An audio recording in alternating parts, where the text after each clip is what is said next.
ओम साई कालिका, ओम साई, ओम श्री महालक्ष्मी दरबार. कसली कढाई आणली तुम्ही? मुलाची आणलेली, जेवत नव्हतं. मुलाला बरं नव्हतं, जेवत नव्हता ना, म्हणून बोललेली आई. त्याची अरदास लावलेली तुम्ही. हां, मी दा.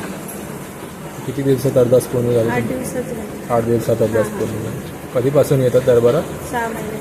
6 महिन्यापासून. 6 महिन्यापासून तुमचं सगळे काम बनतात हो तिकडे? हो. तिकडे कोणी पैशाची माग केलेली? आईने किंवा सेवेदारांनी नाही तसं नाही. कसलीही पैशाची माग नाही केली. आणि हे कढाई पण तुम्ही तुमच्या इच्छाने आणले, हां, माझ्या कोणी इच्छेने. जबरदस्ती नाही केली ना तुम्हाला? नाही, नाही, जबरदस्ती. आणि कुठलीही वस्तूची काय माग नाही केली नाही केली? नाही. जेव्हापासून येतात तेव्हापासून सगळं काम बनतं आहे तुमचं? हो हो, बनतं. तुम्ही खुश आहे इकडे येऊन? हां, खुश. जशी तुमची काम झाली तशी आई सगळ्यांची काम बनवेल. ओम साई कालिका, हो, ओम श्री महालक्ष्मी देव. हो.